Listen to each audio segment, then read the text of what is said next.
One. What's happening, fellas? We're gonna give it a first start here, and see if she'll fire up.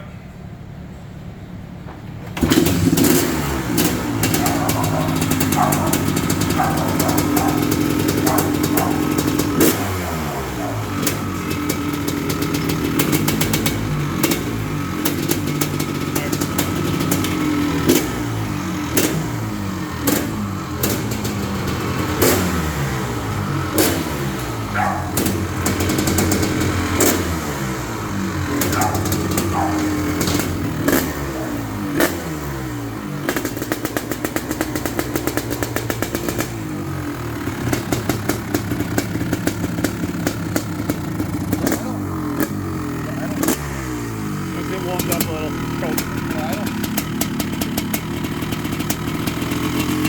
Sounds pretty damn good.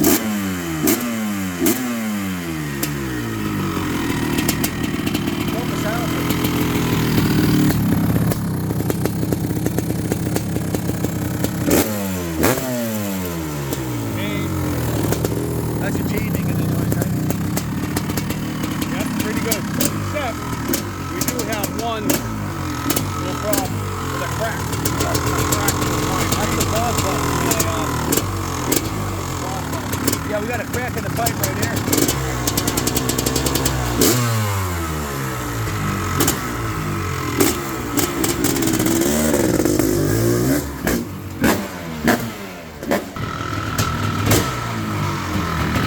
Hit the pause button.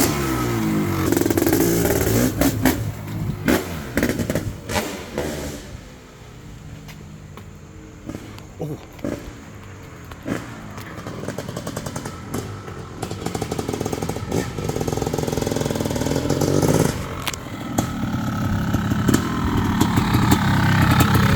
The cable? It could. I'd hate to see that. I had a zip tie in on it and it broke.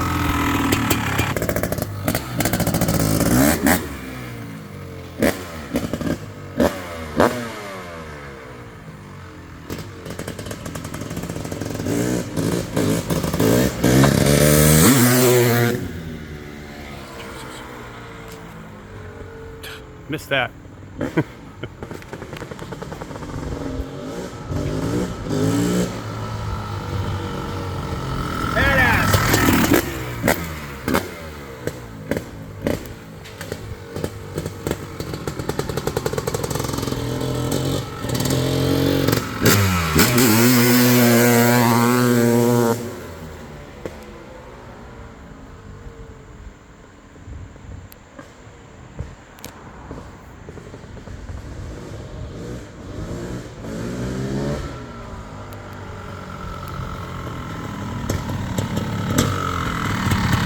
Listen to this thing.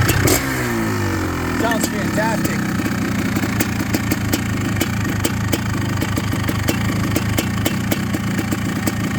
Idles beautifully.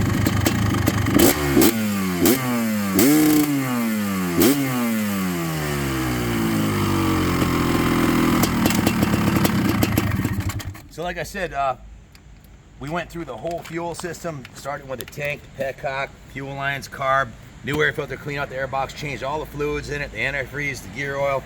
I spoke to Joe, the owner, about, I sent him the video with the pipe being caved in. So we got a new pro circuit. Show him on this side here. Factory sound stainless series silencer on there. Wizard jetted it. It freaking runs awesome. Joe said he decided he wanted to go ahead and replace the tires and put a gold chain and do new plastics and graphics on it. I'm gonna run it through the detail shop, so this thing should be a dime piece when we're done. So when I talked to him this morning, I asked him, I said, Joe, because I forgot to ask him, I said, when's the last time you ran this bike? He said 2003. So it's been 20 years that it had pump gas in it, and that's why it came out like coffee. Yeah, it was black. So we put the Pro Taper crossbar pad on here, a new set of Pro Grip 801s. Did it leave anything out, Chris? We got the Wizard just a behind carb clean. I put new the pink vent hoses and a new fuel line. Flushed the coolant, gear lube, new spark plug, and just went through the carburetor, and that's about it. Oh, I also did a rear brake hose because it clogged from sitting so long. Yeah, we went over that in the last. So I had to replace a brake hose, and we usually use one that we had kicking around.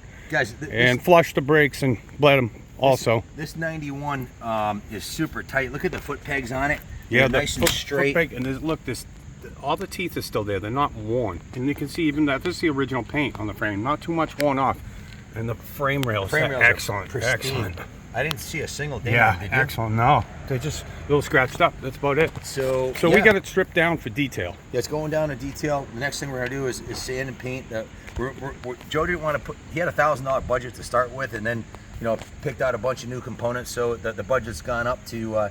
He added another 2,000 on. He said up to 3. So now we're gonna do the silencer, the chain, gold chain, tires, all new plastics and graphics. Maybe a possible pipe. Seat cover. Oh yeah.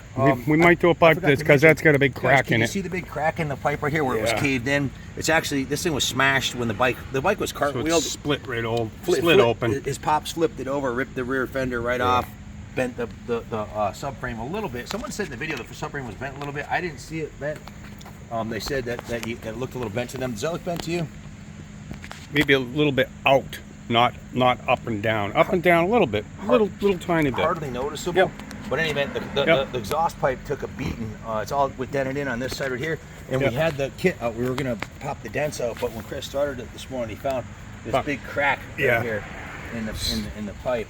So to seal that up is really hard because of all the oil that's been pouring out. You could weld this, and then take the dent out, but it's never going to be quite right. No, it will look spotty and stuff. What's a new FMF Gold Series pipe cost? A couple $100, $200-300 at tops, $300, or so. $250 I think. For retail. Versus the amount of labor to weld that pipe and blow the dent out. You're happy. Yeah, and it'll look better and go better. It'll look absolutely freaking amazing with an FMF Gold Series on there, or a Pro Circuit or something like that.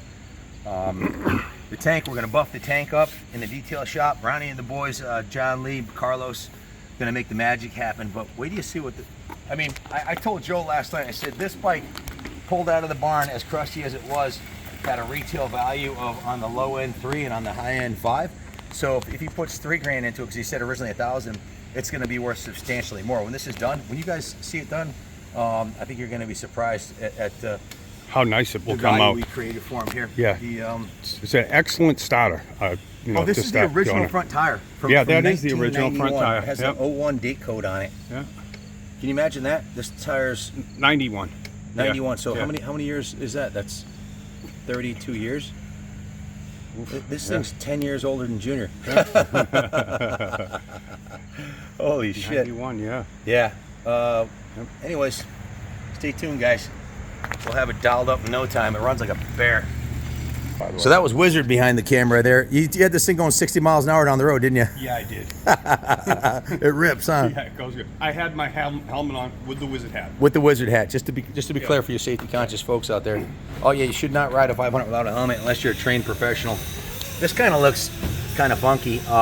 Like the red anodizing faded on it. Yeah, it's faded. We have you can use Easy Off oven cleaner and soak this in it, and it'll actually take the anodizing off. Maybe buff that aluminum because it looks pink now. It looks terrible. Yeah. So we'll clean up the Renthal sprocket. We'll clean up the stock rim. Yeah. A new gold chain will go a long ways to tighten up the look. And we'll paint the frame rails and the pegs, and can't wait to see it done. I'm excited for you, Joe. Anyways, hope you enjoyed the video, guys. A Wizard pointed out there is a little coolant leak going on here. Coolant drop, and so it could be from a hose up leak. They're probably the original hoses. Yeah, original they probably get corroded around the surface where they meet onto where the clamps are. I'll take a look. We'll get it tightened up. Yeah. Other projects we got going on. We got Jimmy cranking on this 82 RM125. Just put a new stator in it. Got the DG pipe on there. Can't wait to see this one done. We've got this ATK 406 here. The Manic Mechanic's gonna make the magic happen on. What are you doing there, Jeff? Well, we've wrecked 2 pullers and now I'm just cutting the flywheel. We got a new ignition for it, but we can't get this flywheel off. So yeah, I'm cutting the flywheel off because we can't get it off. I wrecked 2 pullers. So you're cutting the flywheel off? Yeah, we got a new ignition going on here, so I'm just... What kind of ignition you putting on it? A PVL or a... What was the other one, Bill? PVL? Vape? A vape ignition. This is a 406cc 2-stroke, very much like well, it's kind of like a American-made CR500, if you will. It's made in the USA. by American Dirt Bike, or ATK. It's a nickel-plated frame. What kind of induction system is this on here? Is this a it's a little bit lower than you'd see on the CR500. It's a little bit higher, so I was wondering if it was case reed or but it's made in Austria. It's a road tax, right? Yeah. Yep. AKA Bombardier. Isn't that the same company? Road tax made in Austria. So it's an Austrian, made in Austria, like a KTM, but I always equated Bombardier with the Canadian company for some reason. Came with WP shock. What kind of forks are on this thing? It's a WP shock. I don't know, but it was ahead of its time, and it's American made. I can't wait to ride it. These engines are freaking awesome. 406 cc, a 2-stroke power. Stay tuned. We're going from ugly duckling to showpiece in not too long.